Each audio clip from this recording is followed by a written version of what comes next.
जय हिंद दोस्तों, स्वागत है आपका अपने YouTube चैनल दक्ष कंपटीशन क्लासेस पर। आज हम बात करने वाले हैं वर्णमाला के सेकंड पार्ट की। एक पार्ट हम कर चुके हैं जिसमें स्वर हमने कल पढ़े थे। आज हमारी दूसरी क्लास है। आज इसमें हम व्यंजन के बारे में बात करने वाले हैं, व्यंजन के बारे में पढ़ने वाले हैं।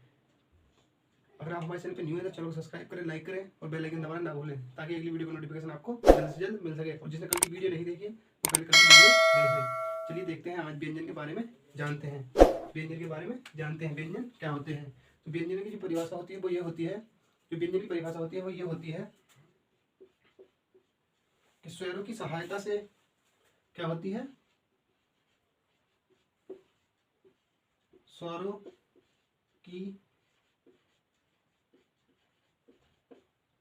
की सहायता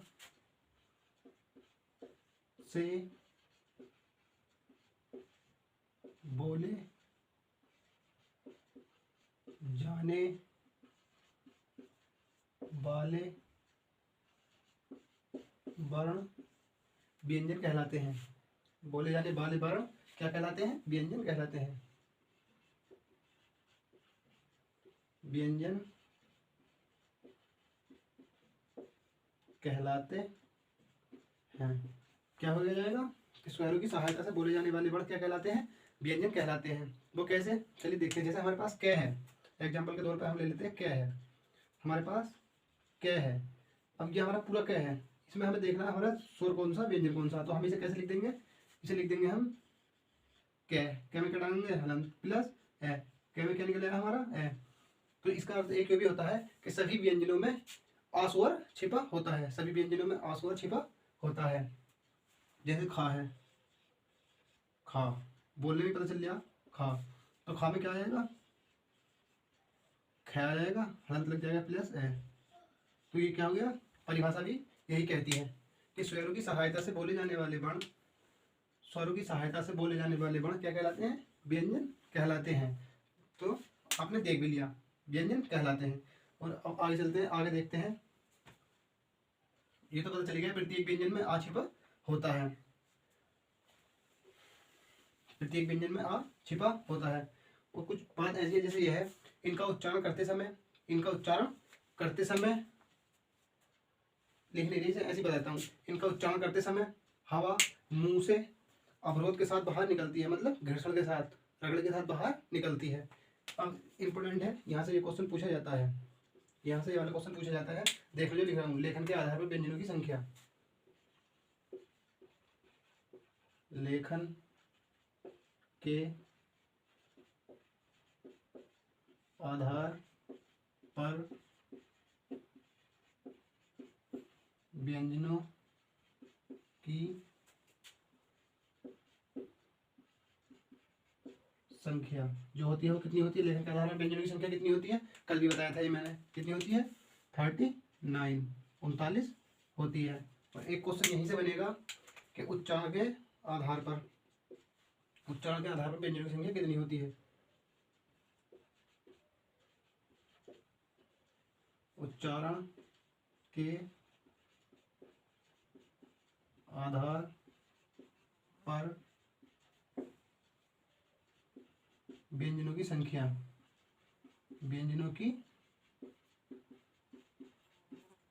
जो होती है कितनी होती है? 33 होती है। कितनी होती है? 33 होती है। कितनी होती है? 33 होती है।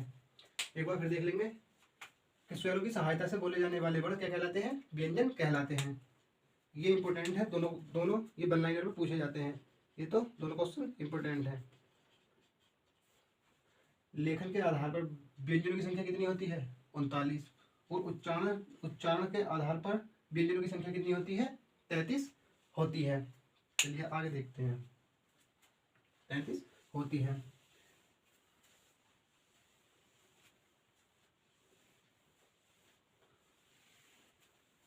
अब देखेंगे हम व्यंजन के प्रकार। अब देखेंगे हम व्यंजन के प्रकार।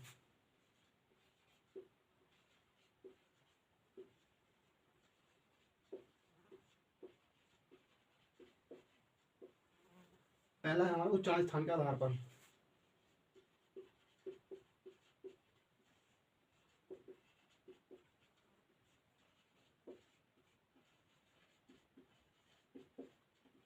आधार पर, उच्चारण स्थान के आधार पर। अब इसमें उच्चारण स्थान के आधार पर क्या आता है, कंठ से कौन से बोले जाते हैं, तालु से कौन से बोले जाते हैं, मूर्धन्य से कौन से बोले जाते हैं, तो इसके बारे में चलिए देखते हैं। इसके बारे में तो हम इसे मिटा देते हैं, सीधा लिख लेते हैं कंठ,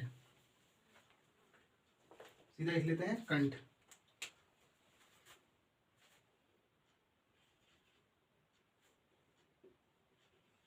कंठ। दूसरे नंबर में लिख देते हैं तालु, तालु। तीसरे पे क्या आता, दंत। तीसरे पे क्या था, मूर्धा। तीसरे पे क्या था, मूर्धा, मूर्धा। चौथे पे क्या आता, चौथे पे कौन सा आता, दंत, दंत। पांच पे क्या आता, पांच पे क्या था, ओष्ठ, ओष्ठ।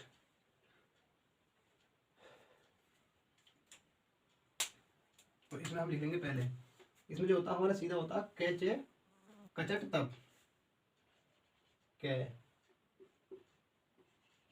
चे टे ते और पे और पे। तो इसका मतलब जो होता है वो ये होता, जो कै वर्ग के, जो कै वर्ग के बड़ हैं, जितने भी कै वर्ग के बड़ हैं वो किससे बोले जाते हैं, कंठ से।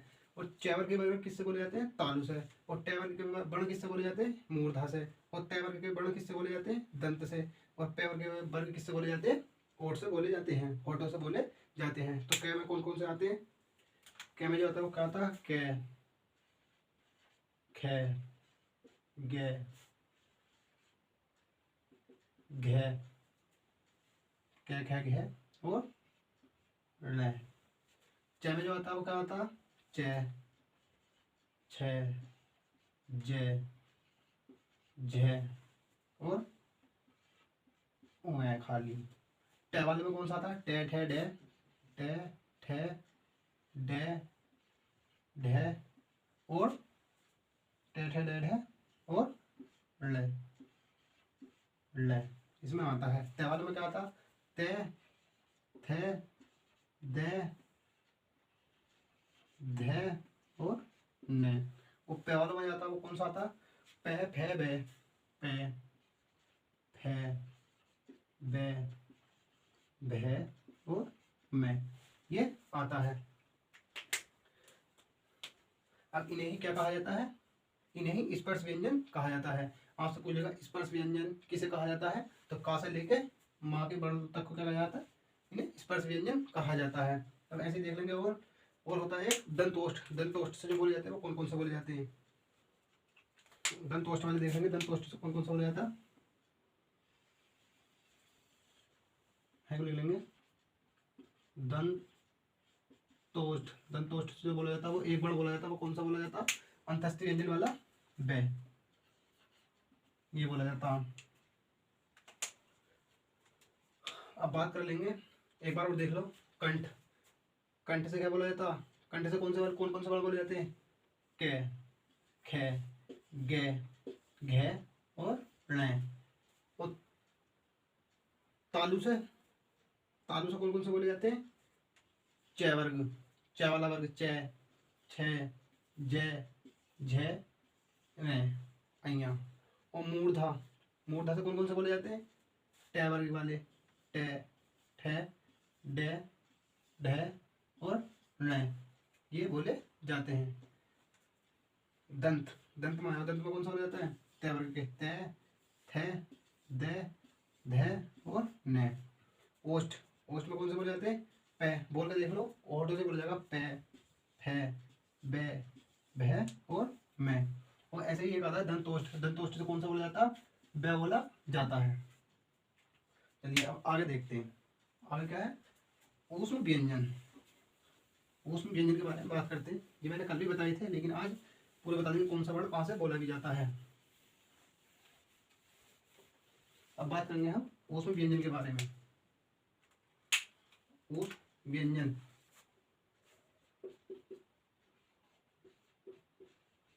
ऊष्म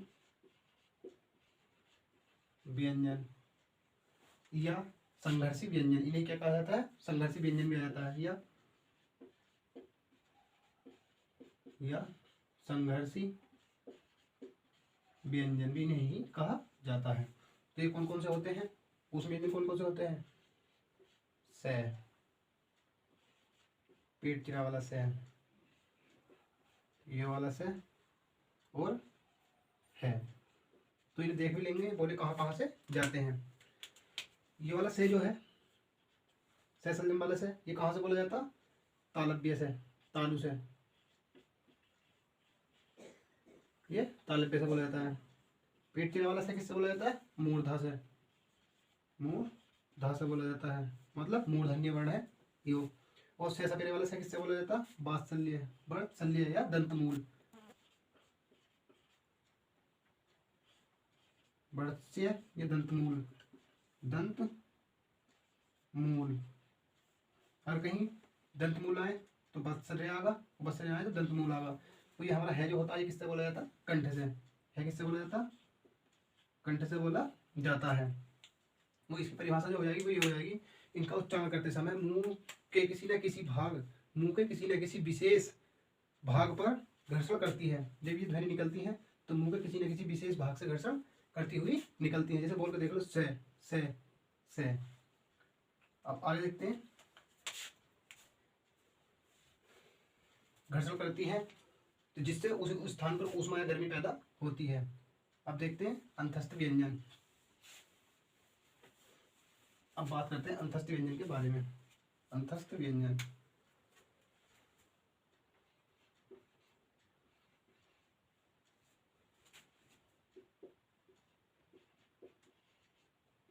अंतस्थ व्यंजन, अंतस्थ व्यंजन के बारे में बात करते हैं। इनके बारे में जो बताना होता है वो ये होता, इनका उच्चारण करते समय इनका उच्चारण स्वर तथा व्यंजनों के मध्य होता है। इनका उच्चारण जो होता है वो स्वर तथा व्यंजनों के मध्य होता है। और इनका उच्चारण करते समय वायु मुख में कम समय के लिए रुकती है, वायु मुख में कम समय के लिए रुकती है। अंतस्थ व्यंजनों का उच्चारण करते समय वायु मुख में जो रुकती है वो कम समय के लिए रुकती है।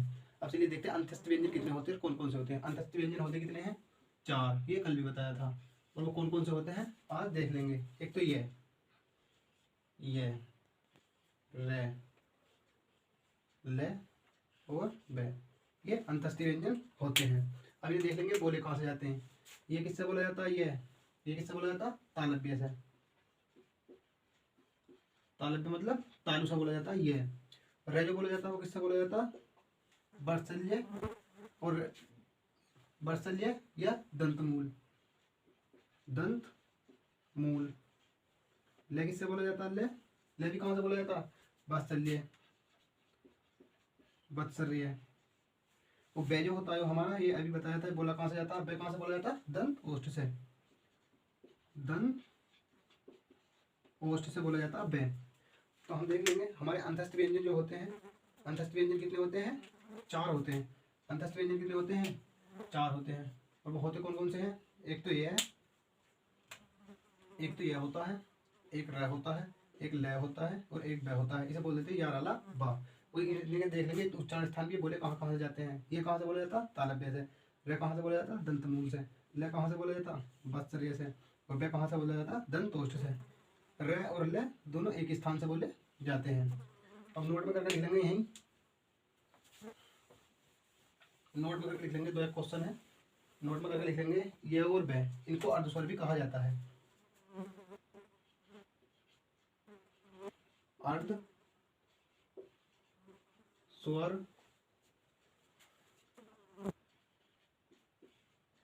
किन व्यंजन वर्णों को कहा जाता है? कहा जाता है। तो किसे किसे कहा जाता है? अर्धस्वर जो कहा जाता है वो किसे किसे कहा जाता है?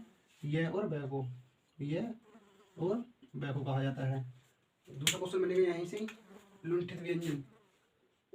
लुंठित व्यंजन कौन सा है? लुंठित व्यंजन, लुंठित व्यंजन, लुंठित व्यंजन कौन सा है? ये र है। लुंठित व्यंजन कौन सा है? र है। 2 लिख दिया, र है। लुंठित है। और यहीं से पूछा जाता है पार्श्विक व्यंजन, पार्श्विक व्यंजन, पार्श्विक व्यंजन,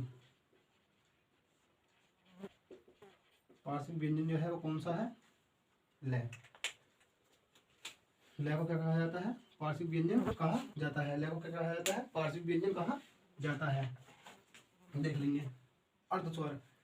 क्वेश्चन बनेगा, क्वेश्चन ये बनता है कि निम्नलिखित में से अर्धस्वर कौन सा है, निम्नलिखित में से अर्धस्वर कौन सा है। तो इनमें से एक दे देगा कोई सा भी, और 3 ऑप्शन में अलग अलग रख देगा, जैसे ले रख देगा, रे रख देगा, ये दूसरा वाला बे रख देगा। तो आपको क्या लगाना, अर्धस्वर कौन कौन से होते हैं, ये और बे होते हैं। और लुंठित व्यंजन जो होता है वो कौन सा होता है, रे होता है। और प्रकंपित जो होता है वो कौन सा होता है, ले होता है, ले होता है।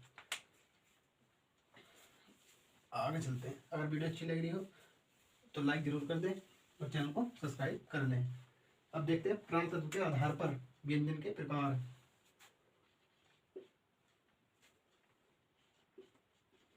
प्राणत्व के आधार पर व्यंजन के प्रकार कितने होते हैं, 2 होते हैं। एक तो अल्पप्राण, एक महाप्राण। कितने होते हैं, 2 होते हैं। एक तो होता है अल्पप्राण,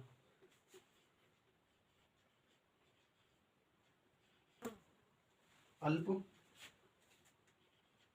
प्राण, दूसरा होता है महाप्राण।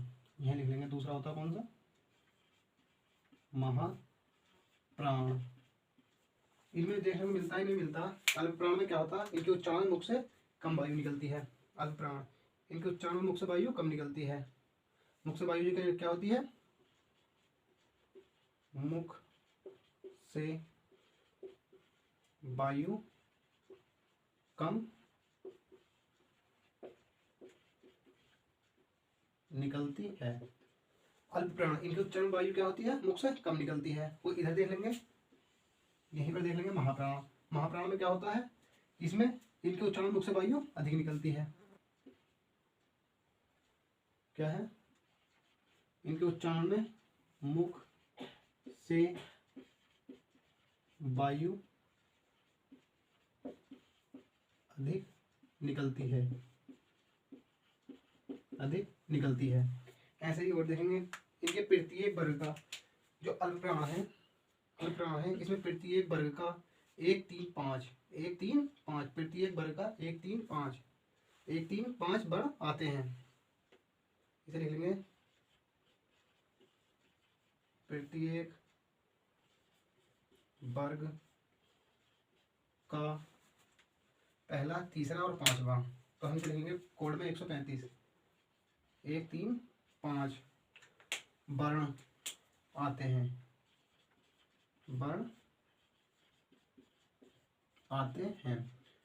इसका मतलब क्या हो गया, जैसे हमारा क है, क वर्ग वाले, क वर्ग वाले वर्ग इस लंबे नहीं आता। जैसे क खड़ी लाइन, क च ट त और प, ये किस में आ जाएंगे, अल्प प्राण में आ जाएंगे। और तीसरे नंबर पर कौन सा आ जाएगा, ग, और च छ झ, च छ च छ च छ ज, च छ ज, ऐसे ही सारे आ जाएंगे। तो 1 3 5 किस में आता, अल्प प्राण में आता। और महाप्राण में कौन सा आते हैं, तो महाप्राण में जो आते हैं, इसमें लिख लेंगे, इसमें प्रत्येक वर्ग का, इसमें प्रत्येक वर्ग का दूसरा और चौथा आता। इसमें प्रत्येक वर्ग का दूसरा व चौथा वर्ण आता है। प्रत्येक वर्ग का दूसरा व चौथा वर्ण आता है। कौन कौन सा, देख लें कैसे, जैसे क ख, क ख, क ख ग घ, घ च छ ज झ, ऐसा आते हैं। अब इसमें देख लेंगे अल्पप्राण। अल्पप्राण में तीसरे नंबर का क्या है, सभी अंतस्थ व्यंजन किस में आते हैं, अल्पप्राण में सभी अंतस्थ व्यंजन। इसमें लिख लेंगे, सभी अंतस्थ व्यंजन किस में आते हैं, अल्पप्राण में आते हैं। और अंतस्थ व्यंजन कौन कौन से होते हैं, अंतस्थ व्यंजन होते कौन कौन से हैं? ये रे ले वे, ये रे ले और बे, ऐसे ही लिख लेंगे। सभी स्वर किसमें आते हैं?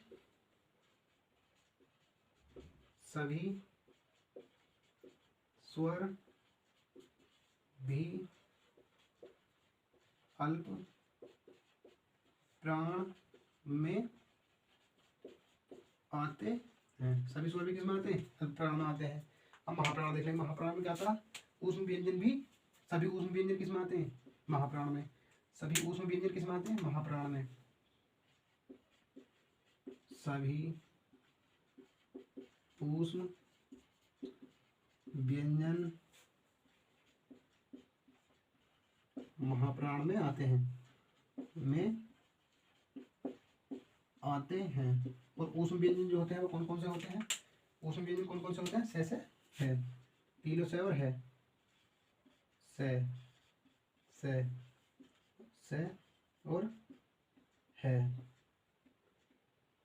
और है इसमें आते हैं, महाप्राण में आते हैं। ये तो हो गया पूरा। एक बार फिर देख लीजिए शुरू से। प्राण तत्व के आधार पर व्यंजन के प्रकार कितने होते हैं? 2 प्रकार के होते हैं। अल्प प्राण, अल्प प्राण। अल्प प्राण में क्या होता है? इसकी परिभाषा क्या होती है? इसमें मुख से वायु कम निकलती है।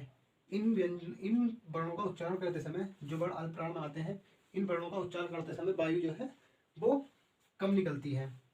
और अल्प प्राण में जो आता है प्रत्येक वर्ग का पहला, तीसरा और 5वां वर्ण आते हैं। प्रत्येक वर्ग का पहला, तीसरा और 5वां वर्ण आते हैं किसमें? अल्प प्राण में। सभी अंतस्थ व्यंजन किसमें आते हैं? अल्प प्राण में आते हैं। या, रा, ला, बा, ये अंतस्थ व्यंजन किसमें आते हैं? अल्प प्राण में आते हैं। और सभी स्वर किसमें आते हैं? अल्प प्राण में आते हैं। सभी स्वर भी किसमें आते हैं? अल्प प्राण में आते हैं। अब देख लेंगे महाप्राण। महाप्राण, इसमें इनका उच्चारण करते समय मुख से वायु अधिक निकलती है, मतलब ज्यादा निकलती है। मुख से वायु ज्यादा निकलती है। इसमें प्रत्येक वर्ग का, महाप्राण में जो आता है प्रत्येक वर्ग का दूसरा और चौथा वर्ण आता है। और इसमें जाते हैं सभी ऊष्म व्यंजन। ऊष्म व्यंजन कितने हमारे? 4। कौन कौन से? से है, ये ऊष्म व्यंजन है। ये भी किसमें आते हैं? महाप्राण में आते हैं। अब देखते हैं आगे, घोष अघोष। अब बात करते हैं घोष अघोष की।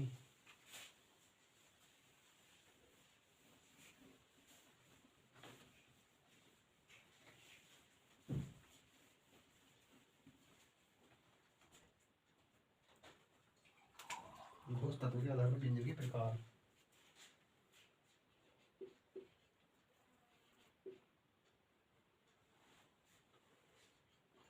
तत्व के आधार पर व्यंजन के प्रकार। ये भी कितने होते हैं? 2। कौन कौन से? ये कौन कौन से होते हैं? अघोष,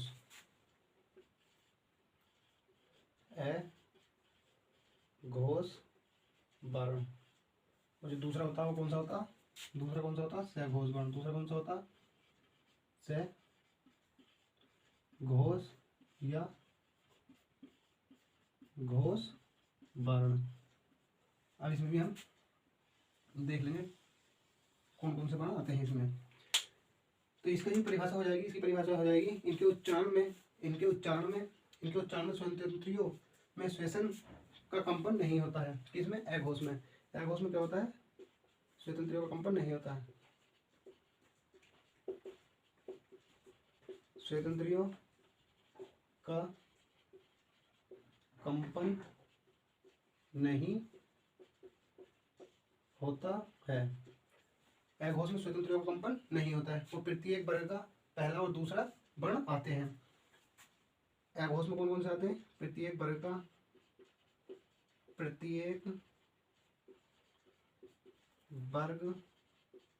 का पहला, दूसरा वर्ण आते हैं। प्रत्येक वर्ग का पहला और दूसरा वर्ण आते हैं। पहला और दूसरा, इसका कोड कितना हो जाएगा? 12 हो जाएगा। पहला और दूसरा कैसे?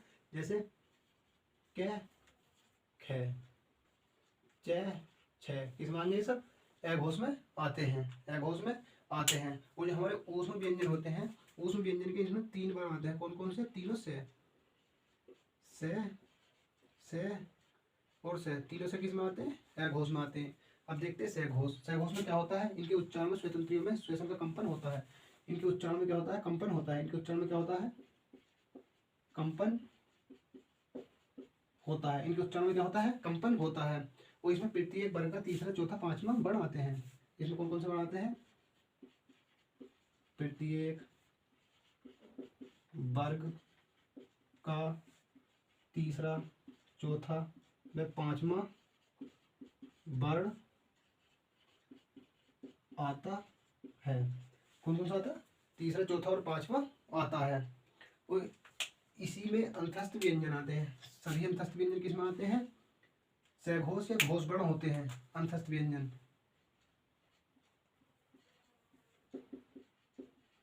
अंतस्थ व्यंजन जो आते हैं वो किस में आते हैं? अंतस्थ व्यंजन कौन से होते हैं? ये रे, ले और वे, ये किस में आते हैं? घोष वर्ण होते हैं। घोष या सहघोष लिखा हुआ मिल जाए तो ये इसमें आते हैं। सभी स्वर किस में आते हैं?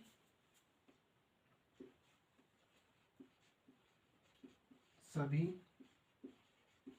स्वर भी इसी में आते हैं। सभी स्वर भी इसी में आते हैं। और इसमें जो हमारा से बच रहा था, उसमें व्यंजन वाला से भी किस में आता? इसी में आता है। से वर्ण किस में आता? से वर्ण एक याद रख लेंगे। से वर्ण किस में आता हमारा? घोष या सहघोष में आता है। एक बार देख लेंगे। घोष तत्व के आधार पर व्यंजन के प्रकार कितने होते हैं? 2। कौन कौन से? अघोष, सहघोष या घोष वर्ण। अघोष में जो होता है वो क्या होता है? स्वतंत्रियों का कंपन नहीं होता। इनका उच्चारण करते समय इनमें स्वतंत्रियों में कंपन नहीं होता है, इन वर्णों का उच्चारण करते समय। और इसमें जो वर्ण आते हैं वो कौन कौन से आते हैं? प्रत्येक वर्ग का पहला व दूसरा वर्ण आते हैं। पहला व दूसरा वर्ण आते हैं, जैसे क और ख, च और छ। और ऊष्म व्यंजनों के जो तीनों स होते हैं, तीनों स किस में आते हैं? अघोष में।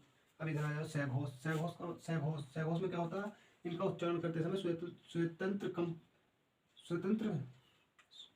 स्वतंत्रियों में कंपन होता है। क्या होता है? स्वतंत्रियों में कंपन होता है। और इसमें जो है क्या कौन कौन से वर्ण आते हैं? प्रत्येक वर्ग का तीसरा, चौथा, पांचवा वर्ण आता है। अंतस्थ व्यंजन किस में आते हैं? ये, रे, ले और वे किस में आते हैं? सहघोष या घोष वर्ण होते हैं। और है भी किस में आता? सहघोष में आता है। सहघोष या घोष वर्ण में आता है। और सभी स्वर किस में आते हैं? सभी स्वर भी किस में आते हैं? सहघोष में आते हैं।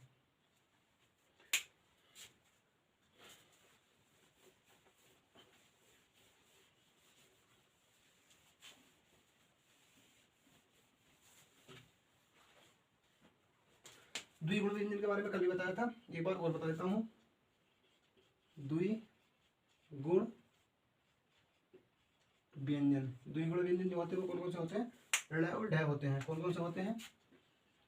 ळ और ढ होते हैं। आगत व्यंजन कौन से हैं?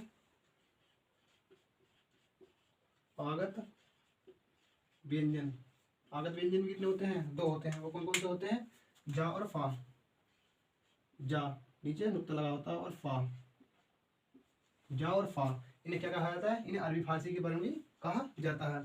फिर आते हैं नासिक या अनुनासिक व्यंजन। इनमें जो होता है इनके उच्चारण में वायु मुंह में नाक दोनों से निकलती है। और ये जो होते हैं ये हर वर्ग का 5वां अक्षर होता है। कौन सा? प्रत्येक वर्ग का 5वां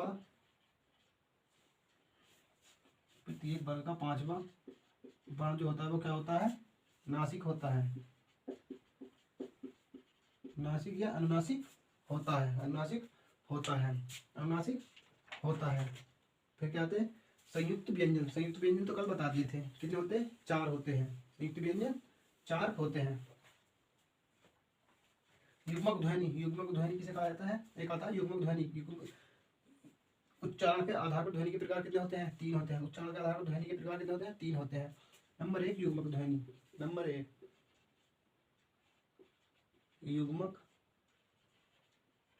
ध्वनि, युग्मक ध्वनि। जब एक ही ध्वनि का द्वित्व हो जाता है, जब एक ही ध्वनि का द्वित्व हो जाता है मतलब 2 बार आ जाता है, तो उसे युग्मक ध्वनि कहते हैं। इसमें व्यंजन वर्ण स्वयं से संयोग से करता है। जैसे युग्मक ध्वनि किसमें आती है? दिल्ली, 2 वर्ण आ गए, एक से दिल्ली, बिल्ली, बिल्ली। ये क्या है? युग्मक ध्वनि के उदाहरण है। जैसे प्रसन्नता, प्रसन्नता, ये क्या है? युग्मक ध्वनि है। फिर आती है संयुक्त ध्वनि, संयुक्त ध्वनि दूसरे नंबर पर क्या होती है? संयुक्त ध्वनि, संयुक्त ध्वनि। इनकी जो परिभाषा होती है वो ये होती है, जब दो व्यंजन परस्पर संयुक्त होकर एक स्वर के सहारे बोले जाते हैं। जब दो व्यंजन परस्पर संयुक्त होकर एक स्वर के सहारे बोले जाते हैं तो उन्हें क्या कहा जाता है? संयुक्त व्यंजन, ये संयुक्त ध्वनि कहा जाता है। जैसे एग्जाम्पल में ले लो, प्यासा, प्यास, प्यास। अब प्यास का हम वर्ण विच्छेद करेंगे, इसे अलग अलग करेंगे तो कैसा आ जाएगा?